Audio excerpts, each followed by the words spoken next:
Hello, everyone, and thank you for attending the Cornerstone On Demand and ADP How to Draft an All-Star webinar. As many of you may know, this is NFL Draft Week, and so we thought it might be relevant to share some information to organizations on how you can also draft and retain an All-Star. So today we are going to be talking about how to recruit and retain top talent, how mid-sized companies can compete against enterprise for top recruits, and we will have a brief available on this topic. We will send it out after the webinar, or you can email learn@csod.com for a copy of that brief. We'll be talking about how to identify unique employee personas. We'll also share how to fill roles with the right candidates, and how to develop your employees and increase engagement. Throughout the webinar, you may use the chat feature in WebEx, located at the top of your screen if you have any questions. And you can also email us at learn@csod.com. With that, I'm going to hand it over to your speaker today, Tom Tonkin. He's a principal consultant with Cornerstone On Demand, and I will let Tom introduce himself. Tom, the floor is yours. Excellent, Danielle. Good morning, afternoon, evening, where everybody may be. Again, my name is Tom Tonkin, and I thought I'd give you a little quick blurb about me and on the screen. But before we start, I feel compelled to apologize to everybody on behalf of thought leaders, experts, HR pundits. Sometimes I think we make some of these topics a little more complicated than they need to be. And so one of my passions when I do these kinds of things is to reveal, unmask, demystify some of these topics, ideas, concepts, and it is my hope for all of you that when we hang up today, that you will have actionable, specific things and items that you can do in your organizations. As you can imagine, these kinds of events do not create themselves, and they certainly require a lot more than any individual such as myself. So I want to thank those behind the scenes, Danielle, John, and Chelsea, for bringing this wonderful content to you today. But I would be remiss if I wasn't able to thank all of you and your time as attendees. I know your time is precious, and I am hopeful that it'll be profitable today. I'd like to go over some of the agenda. So again, we're talking about recruiting all-stars. It's draft week, so we're going to have a little bit of fun with this topic. We're going to talk about some of the challenges. I'm going to offer up some of the science behind both a recruiting and a retention approach and give you some summaries. And though this is very activity-oriented, I'm going to vouch for myself and for everybody here listening that I have specific goals that I want to accomplish today. And those are the goals that Danielle spoke about earlier. We're going to check mark how to recruit and retain top talent. I want to talk a little bit how mid-sized companies can compete against the enterprise for top recruits. There's no secret here that talent is scarce, especially that specific talent that's going to move your organization forward. Identify some employee personas. Personas are really a way to classify different types of individuals, both from a candidate and an employee perspective, to able to distill a lot of information into some characteristics that will easy to identify. And then lastly, be able to fill the roles with the right candidates, developing employees to increase engagement. So let's get to a little bit of the fun here. This week is draft week, and I'm going to talk a little bit about what's going on with the draft and two teams specifically, the Denver Broncos and the Philadelphia Eagles, an interesting organizational predicament that they're in. So those that are football fans will be able to track and even chuckle as I speak. For those that aren't, you still will be able to track because we're going to be talking specifically about HR and talent and retention issues. So let's take a look at the Denver Broncos. For those that may not know, they actually won the Super Bowl back in the first week in February. And like most Super Bowl teams, or in this case, successful organizations, they lost a lot of good talent. They were drafted or signed away to other teams, i.e. competitors, and so they need to at least rebuild another team. And in this case, they're looking specifically for a quarterback. This is a role in the team, just like a role in your team. And in this case, now then they currently signed Mark Sanchez. Now, Mark, he's a good player. He came from the Philadelphia Eagles. All of his teammates tell us that he is a good teammate in the locker room, and the price was right, meaning there's the salary that Mark required fit the value that they provided. Though they still are looking for another quarterback to hedge their bets. They don't want to put all their eggs in one basket. So in this case, they're looking at Colin Kaepernick. He's a quarterback out of San Francisco. In this case, he's very dismayed in his current organization, the San Francisco 49ers. He's asked to be traded. We know that he's very unhappy. So we then take a look at his profile. He's a pretty good player. Right now, the Broncos are not necessarily sure. And the reason they're not necessarily sure is because he's not really a locker room kind of guy. He's not. He doesn't have a good reputation to being a leader. And what's interesting about the Denver Broncos that everybody has to understand is a championship team such as the Broncos, they have a great culture. As a matter of fact, the leadership that they have established is a very strong culture. So you've got John Elway. He used to be the quarterback. He's the general manager. And then last year he went and hired the head coach, Gary Kubiak. Actually, Gary Kubiak used to be John Elway's roommate. So they have personal relationships. And when he hired him as the head coach, he also hired a gentleman by the name of Wade Phillips as the defensive coordinator. Very good, but for 37 years, Wade Phillips has never won a Super Bowl. And so now with his friends, Mark Kubiak and John Elway, they've been able to do that. So they've got a very, very strong culture. And Denver is concerned that they don't want to bring somebody in that disrupts that. So you have a perspective there of an organization that's got a very strong leadership, strong culture. They're trying to rebuild, acquire, as well as retain good employees. Let's move on now to the Philadelphia Eagles. So in this case, this is the other side of the coin. They did not make the playoffs. They fired the head coach and a bunch of assistant coaches, a lot of leadership changes.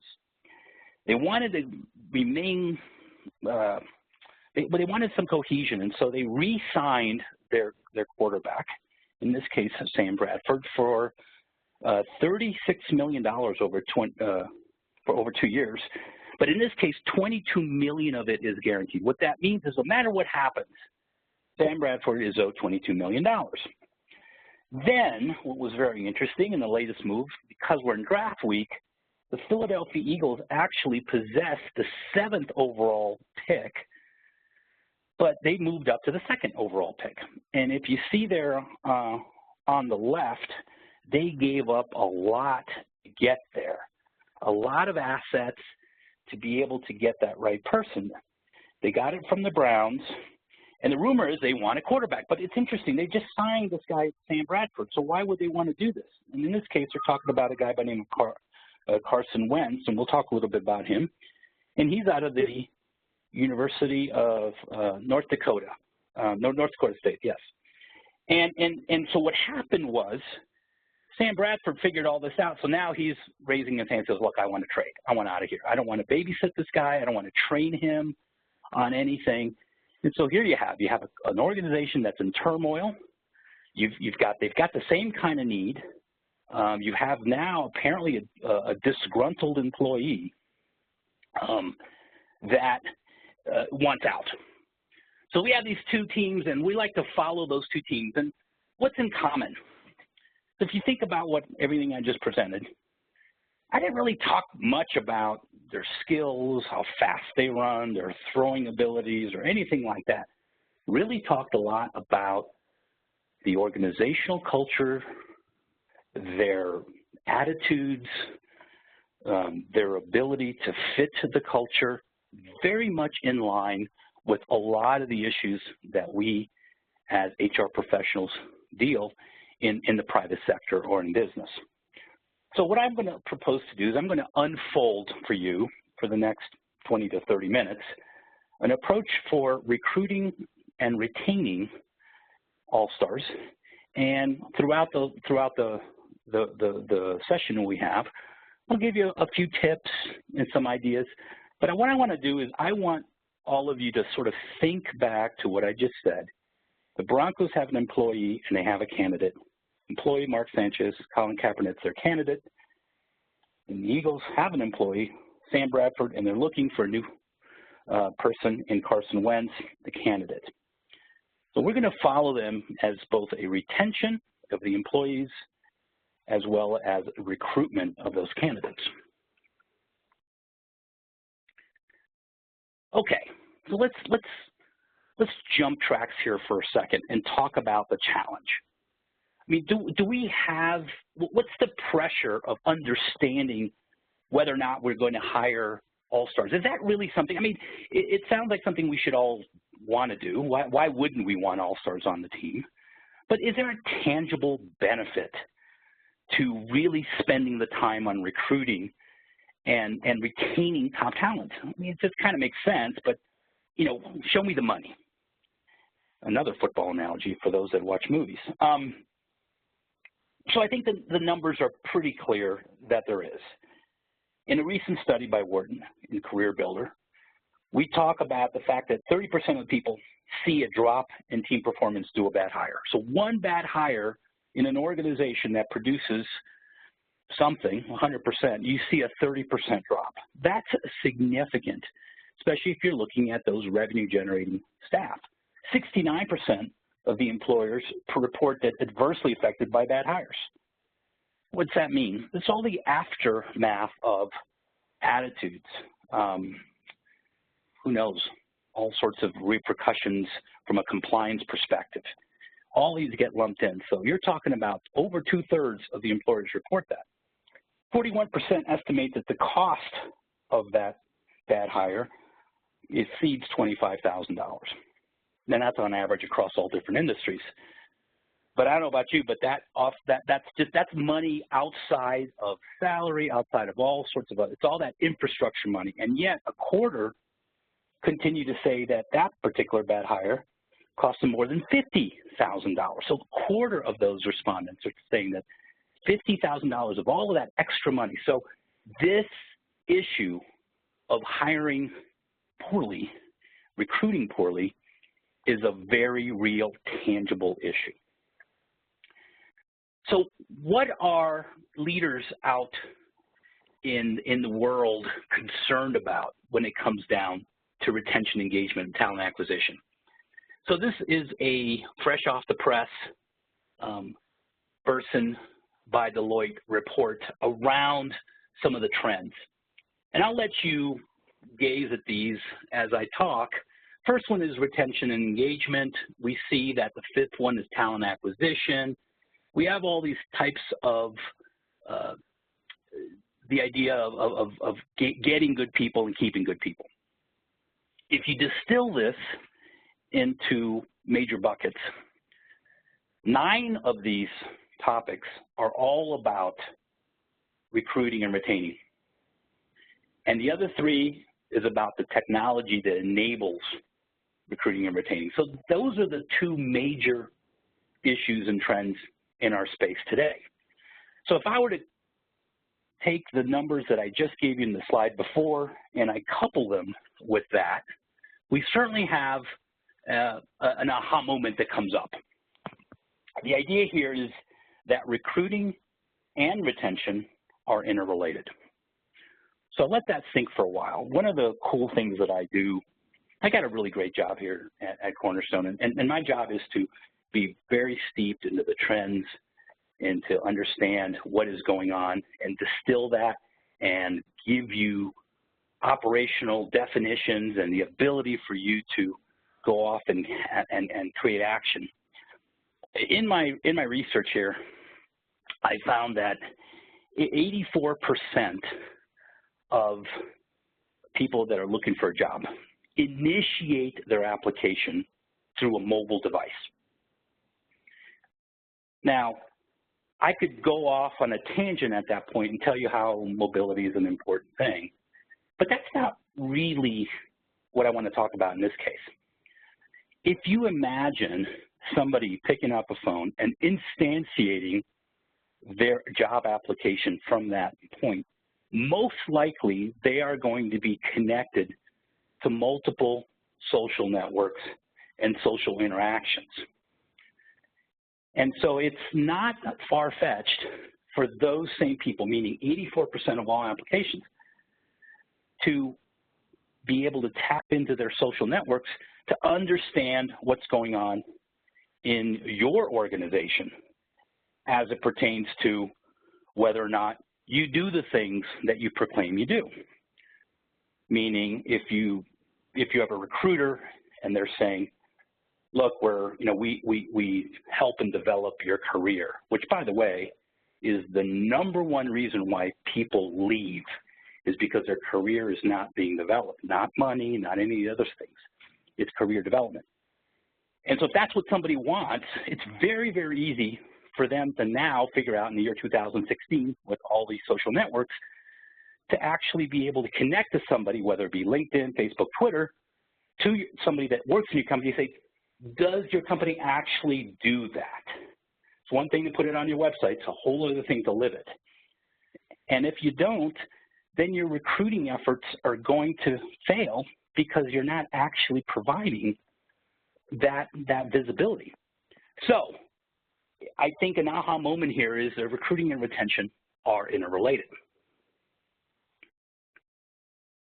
So let's talk a little bit about the science of how to actually look for good recruits. So this is a study that comes from HBR, and what I like about this, and there's lots of different models out there to identify and look through a lens of recruiting people. Categorizing. I mean, this number crunching. I'll talk a little bit about the substance here in a second, but there's all this other stuff that's crunching. But the reality here of what we as HR professionals have to deal with is really a perception. And so in this particular study, it's very interesting that the researchers connected the employee's perception to their self-reported behaviors to see if there's any connection. Because it's one thing to be able to say, well, look at a resume and say, here's all the stuff I do. If I would go back to our football analogy earlier, you take a look at those 4 gentlemen from a quarterbacking perspective. Sam Bradford was the #1 overall pick in his draft class, which was, I think, 3 or 4 years ago. Mark Sanchez was the top quarterback coming out of USC. Colin Kaepernick took the San Francisco 49ers to the Super Bowl in his first year as a professional. So their body of work is very evident, very easy to see.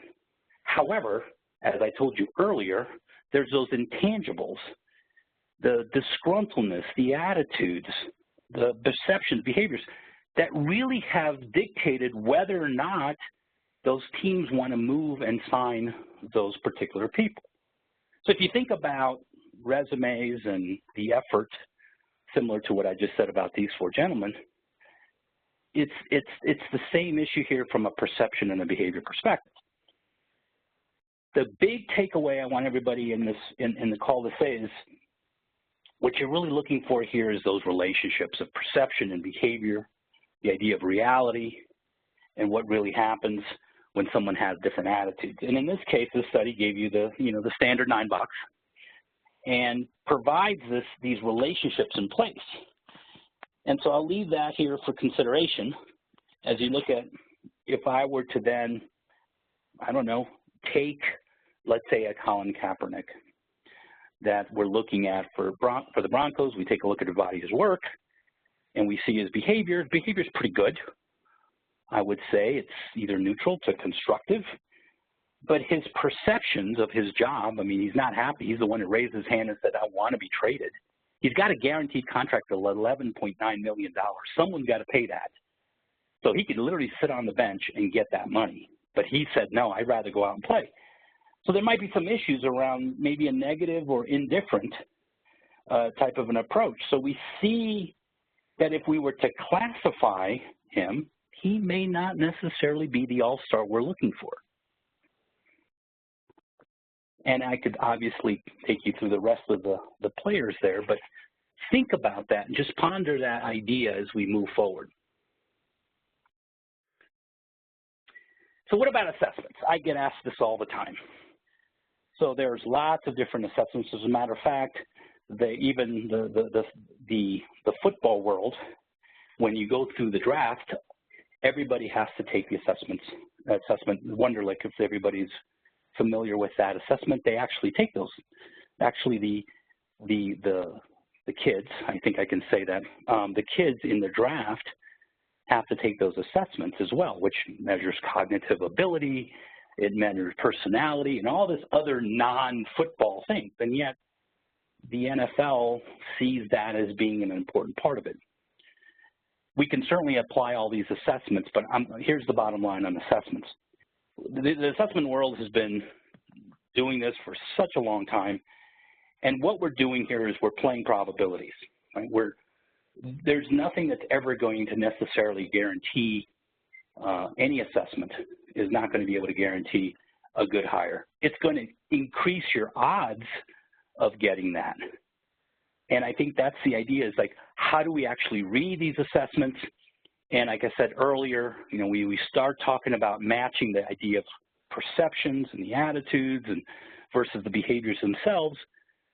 We tend to see another side of this. And so I am still a believer in assessments. However, I've seen many folks out there use it as gospel, and I would advise against that. I would just understand what it is that you're looking for. Okay, so we have an understanding, we have a lens, and certainly I could talk about this for quite some time, but we have a lens to look at how we want to recruit. We want to get some information that may not necessarily be connected directly towards people's behaviors and performance, meaning that resume list of inventory things. So let's pretend now that we were able to get the person that we wanted. How do we now do two things? We need to retain them, obviously, because we believe they're a good person. But remember what I said earlier, the fact that that retention now becomes part of your recruiting strategy. If you are trying to attract those people that want to perform, that they want a career. Again, Colin Kaepernick is guaranteed $11.9 million for San Francisco, and yet he raised his hand to be traded because he doesn't believe he's going to be able to play. So same thing with Sam Bradford, guaranteed $22 million from Philadelphia Eagles, and yet raises his hand to be traded because he believes that the Eagles went and got the second draft pick so they can go get Carson Wentz, and you know he's going to have to be a babysitter or whatever it is that the rumor mill is generating out there about that. So the fact is, people want to perform, they want to achieve, they want to be developed. So again, how do we take potentially good employees that we just either hired or have and retain them? Well, I would venture to say that everybody in earshot of my voice right now is an employee for somebody. You may be HR leaders, you may be executives in your particular organizations, but the bottom line is you're also an employees. And so through extensive research around this area about looking from an employee-centered perspective, these are the three questions that you need to have an answer for, because every single one of your employees wakes up in the morning asking themselves these questions about your organization. When I wake up in the morning and I am going to spend a considerable amount of my time at a company, arguably many of us probably spend more time at work than we do with potentially family and other fun things to do. So are we getting the things we want? And the three questions that come through my mind and probably yours are, do I really want to stay here? do I need to stay in here, and should I stay? Arguably, our four candidates and employees that we're following, our quarterbacks, probably ask themselves that same question as well. Do I want to stay? Do I need to stay, or should I stay? Certainly those guys that are getting guaranteed, they don't necessarily need to stay. They're going to get that money one way or the other. So how are we as leaders in our organization going to fulfill these questions? Well, let's take one at a time. The idea of, do I want to stay? In this case, and I'll break this out in such a way, as I promised earlier, I like to demystify some of this. This is a positive emotional connection that the employee has for the organization. This is the one we always think of when we talk about job satisfaction or all those kinds of things, right? Do I like the people I work with? Am I having fun? It's a very real and measurable effect that employees experience. And so the idea is, where does this come from? Well, again, it's induced from the positive experiences that a particular employee endures. I think it's fair to say that all of us would say, well, my job is not going to be 100% fun, but my goodness, it better be somewhere around 70, 80% something I want to do, or else I may be wasting my time here. And certainly grueling through a job and getting home, you're just not going to be a fun family member when you get home. So again, this is induced from the positive work experiences. So what are the things I can do as an organization to sort of ratchet up this particular feeling that I get? Well, I can talk about testimonial videos, professional development classes. I talked about that earlier, where people want to be developed, they want to work.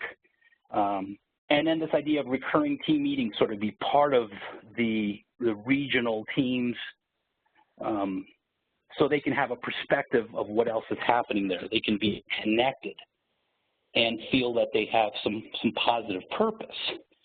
It was very interesting, those that, and I'll admit it here on the phone, that my family and I really enjoy watching Dancing with the Stars. Now, this doesn't go outside of this call, but I do. And one of the interesting things about the season was the Von Miller, which was the MVP of Super Bowl that plays for the Broncos, is one of the stars that's dancing. And every once in a while in the show, they pan the audience on who's in the audience. And guess who was in the audience one night? Mark Sanchez, the newly signed quarterback for the Broncos that we're talking about. He felt compelled that he needed to support his teammate outside football, that he needed to be visible. And so he went and saw one of his new teammates in this show and sitting in the audience cheering for him. It's very interesting to see that dynamic play out in places that maybe we're not used to seeing it. I'll just leave that for consideration. And by the way, please don't tell anybody I actually watched the show. All right, let's go to the second question. Do I need to stay? What is this? This is the cost of leaving, right? So I'm vested, right? I've gone through the onboarding, the orientation, and I feel as if I'm compelled to want to stay. And I'm thinking, well, what if I leave? What am I going to lose something? Is my equity? And again, equity, I'm not talking necessarily about money here. I'm talking about my time, my resources, my heart, my passion. And you can see that this is usually in flux in the first 30 days of employment, right? And as you can see at the bottom, most long-term organizational commitments are established in the first 30 days. I have that at the bottom of the slide. The idea is I'm thinking, right, I'm not necessarily totally vested. I haven't really put in a lot of time, and I'm checking stuff out to make sure this is really the place I want to be and stay. And so that calculation in my head is happening each time. And it's happening to you as well. It's happening to me. And the more I stay, the more I feel like I have equity. And when it gets rough, I may endure the rough times with you. And if I am a good employee, that's a good place to be if I'm a leader in that company. So again, right, where does this come from?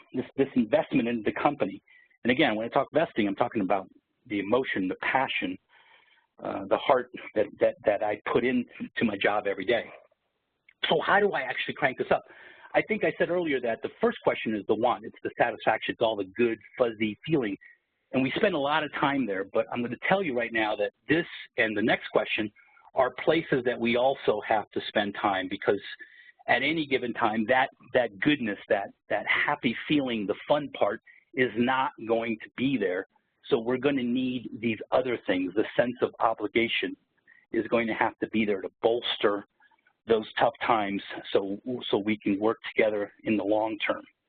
So some of the ideas is expose people to other different parts of the business, or to be able to visibly fill out their profile page. If you're an organization, you have a profile page, you know, you want people to sort of expose themselves to the rest of the organization, to commit to wanting to be there. And the more exposure that they bring to the rest of the organization, the higher this part of their organizational engagement goes up. Special internal projects to make the company better, and obviously all sorts of different employee engagement activities would be beneficial here as well. So this is the second question: do I need to stay? And then the last question is this idea of should I stay? The feeling of obligation, of wanting to do what is right by the organization. This is the kind of the righteous aspects of it. It's almost the flip side of the previous question. And then where does it come? It's the socialization of the employee into the organization. And some areas is to bolster this up is this idea of the early investments for the employees, especially during onboarding, right? So Mark Sanchez gets signed by the Broncos, and of course the Twitterverse, as they say, picks it up. It goes out in tweets, and all different news channels bring this up. But literally the next day, they put Mark Sanchez behind a podium with the Bronco logo. They have a backdrop with the Bronco logo. He's in a suit and tie. He's in front of the press, taking questions and basically saying how excited he is to be here. And so part of that socialization is very intentional. Sure, everybody wants to see what's going on. It's news to the football world. But let me be very clear. Football organizations are money-making entities just like yours. And they employ all these different styles, techniques to do these things. So it's very much important that they not only comply with the social requirement of the news media, but also getting that new employee out there talking about how excited he is to be part of the organization. So how do we do that in a smaller scale? Well, some of the things here on the right side of the slide may be able to give you some ideas behind that. Okay. So, a little quick summary before I start bringing this to a close, and we'll get some questions and answers here. So there is a real challenge for us to draft all-stars. I mean, we see that in the football field, and we also saw those numbers reflected in those statistics. I mean, the fact remains is that bringing better people, or the other side, avoiding bad hires, actually has a tangible benefit or consequence depending on where we go with this. Second, we can use science to help. We have lots of different ways of looking at things and be able to help us discern, especially this idea of the analytics. And one of the things that I wanted to talk about in this point is that, and maybe some of you have thought about this, this usually comes up in these discussions, is big data and analytics. So I'm a quantitative researcher. I deal with data all the time. And I'm going to tell you that the fundamentals of analytics and big data have been around for decades. The reason that they sort of are now prominent in everybody's mind and strategy is because the technology has now caught up to the techniques of big data and analytics. So the deployment of analytics has now become feasible, meaning that in the past, A, gathering all the data I needed, B, analyzing all the data, and getting the questions had issues. Number one, it was too costly. It was just way too costly to do that. Number two, by the time all the analysis required to come to a decision, that window of opportunity to deploy the decision was gone. Right? So what's happened now is technology has allowed us to gather that information and data in a cost-efficient manner and be able to analyze it in such a way that we can meet the window of opportunity to make decisions based on that analysis. And so even though we have all that to our disposal, it's never really ever guaranteed. And in my opinion, it'll never be guaranteed. You're just playing the odds. But playing the odds is not a bad thing, especially if they're on your side. The idea of employee perceptions are our realities. We talked a little bit that. We've given you some understanding behind it. And I think sometimes we get caught up on the tangible. And again, the reason I bring up that whole big data thing is sometimes we crunch those numbers as well. And we believe that, you know, if somebody has 15 years experience in, you know, in whatever field is better than somebody that has 10. Here we have the Philadelphia Eagles, who for whatever reason signed Sam Bradford to $36 million over 2 years, $22 million guaranteed, and yet an experienced, proven quarterback, and yet they give away all of these draft picks and assets to gain the second overall pick, and most likely go get an inexperienced quarterback. So here we have a perception like, well, if you were Sam, like, well, what'd you give me all that money for? What am I going to do? And yet he raises his hand and he wants to be traded. So there's these perceptions that may be realities. Maybe they're going to do something else. Who knows? It'll be interesting to see. Now that I've given you a little bit of insight of the draft. Hopefully you'll all be watching on tomorrow evening when it starts. And lastly, this idea of the retention strategy is a recruiting strategy. This is very important in the year 2016 because the realities of what your company does are now being broadcast to your potential prospects and candidates. And so I think we can all say that sometimes our expectations weren't met in a particular job. And when expectations aren't met, that's when trust erodes. So that's a very important part of it. If expectations are met, and I'm not talking about, you know, you have to be all things to all people. I'm saying that whatever it is that you do is going to be broadcast, and therefore your expectations of recruiting those kind of people should be in line. So, you're the owner of the Broncos or the owner of the Eagles. We've got Colin Kaepernick, who's our candidate on the left, Mark Sanchez on the right for the Broncos, who's our employee. What are we going to do? Are we going to keep Mark, make him happy? Are we going to try to figure out how to fix Colin's attitude? What are we going to do as the Eagles? We got Sam Bradford on the left who's our employee, $22 million guaranteed. He wants out, which I can only assume he's not happy. We've got this young kid, Carson Wentz, who has all of the makings, which, by the way, is going to be the same kind of person Sam Bradford was, because Sam Bradford was the #1 pick in his draft. It's just 4 years later. So who are you going to pick if you're the owners? And then lastly, as you reflect in your organization, who are you going to get and keep in your organization? As I wrap up, it's one thing to go through the agenda and be an HR pundit. It's a whole other thing to hopefully meet your expectations, because I don't want your trust in us to erode. We talked about how we're going to recruit and retain top talent. Gave you some ideas around the science of recruitment and retaining with those 3 questions. How are those mid-sized companies compete against the enterprise top recruits?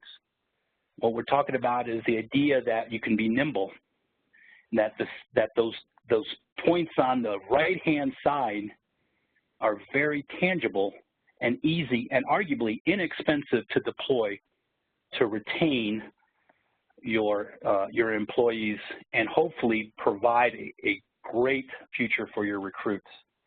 Identifying those employee personas. We know who martyrs are versus all-stars versus saboteurs. We looked at those lenses. And lastly, filling the roles for the right candidates. The idea that we talked, in this case, we used our generic term of the quarterback. That's a particular role, but we understand that those roles, even though we can go through the inventory of the resume, really have to be connected back to the attitudes and perceptions. And developing employees, increasing engagement, we talk about that with our 3 questions.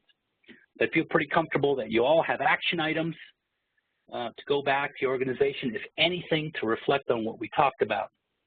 And with no further ado, I would be more than honored to take any questions you have. Danielle, back to you. Thank you. At this time, I do not see any questions, but we will hang on the line and take those through either the Q&A or the chat button within WebEx. You can also email any questions to learn@csod.com. Thank you, Tom. Oh, it was a pleasure. I look forward to tomorrow night, and I hope everyone there gets an opportunity to watch draft. It's always very exciting. It usually takes place in New York City, where you have the New York fans who can be more than entertaining during that, because they're all right there as well, screaming and cheering and providing their opinions on who the New York Giants or New York Jets should pick with their particular pick. So always a fun time. Well, again, thanks to everyone for joining. If you would like some more information on how Cornerstone On Demand can help you recruit and retain your top employees and those top recruits and all-stars, please email us at learn@csod.com, and you can reach out to Tom directly as well if you have any specific questions on his presentation today. We do have a recording of this presentation. If you'd like a copy, you can also email learn@csod.com if you'd like to share this with any other folks in your organization.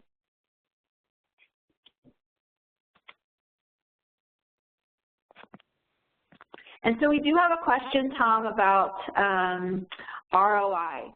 So what's the best return on your dollar for retaining employees? And specifically, the person is asking about company parties, lunches, reviews. So can you talk a little bit about employee engagement and how that's gone beyond those company parties, lunches, reviews, and how Cornerstone might offer a solution for engaging those employees and retaining them? Yep, I can. It's funny that mentions, and again, as we came to our epiphany today about how recruitment and retention are all sort of interrelated, it's hard to sort of pull one thing out of that bundle and not get a bunch of other discussions.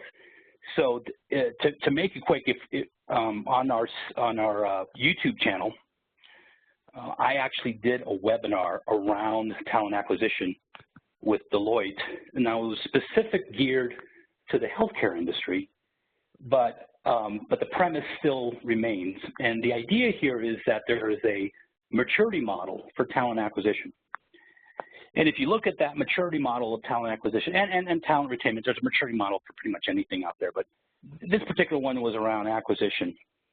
And the idea of the study was, even though going up the maturity model, which meant greater levels of engagement around, say, employee dinners or outings, even though that cost, as the higher the maturity model is, the ROI, and it was in dollars and cents, is actually there.